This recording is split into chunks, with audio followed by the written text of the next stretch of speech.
Alhamdulillahi Rabbil Alamin.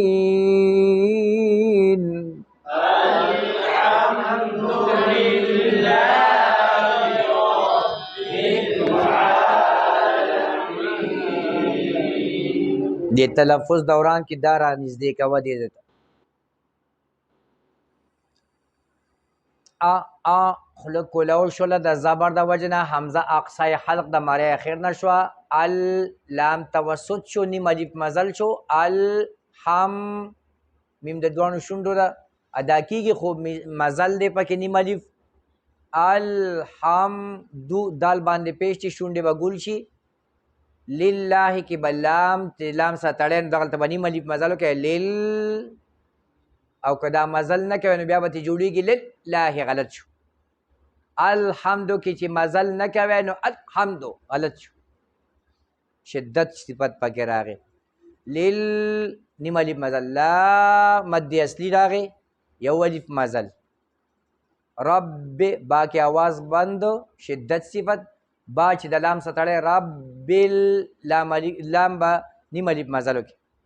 غا کړه زبر مد اصلي یو الف مزل الحمد لله کړه زبر خلق کولو شوله یو الف مزل بیل صفت شو خلق کولاویدل بیل صفت شو الحمد لله رب العالمين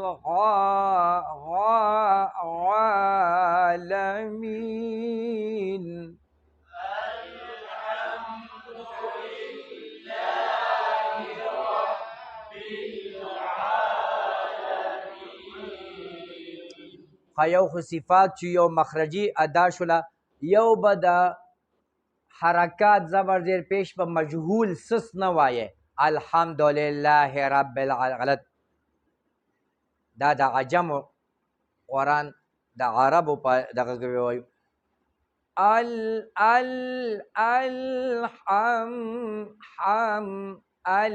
الحمد لله هي غلط الحمد حمد لله رب بل غلط رب العالمين مين غلط الحمد لله رب العالمين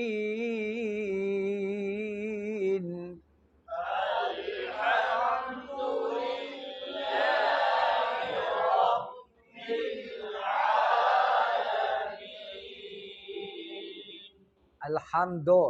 دو غلط الحمد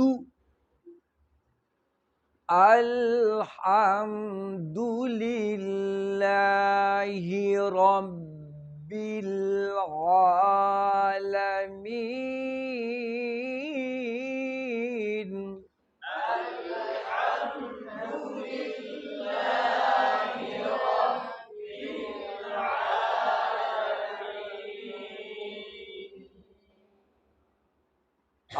الرحمن الرحيم الرحمن الرحيم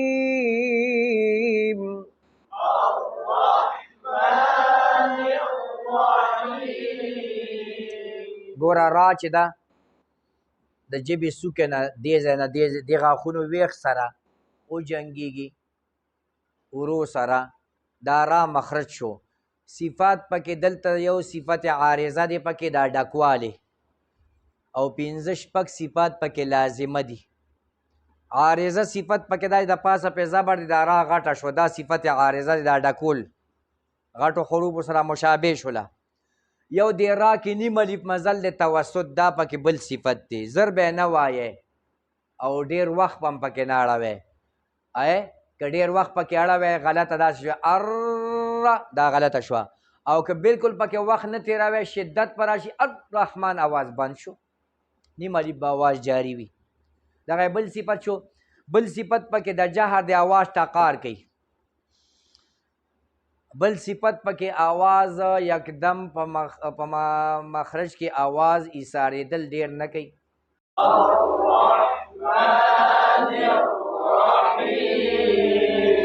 بل آیات مالک میم الف زبر ما خلو کولو شو مد اصلی شو الف مد شو ما لام کې زیر دی بیا بخلو واپس راشي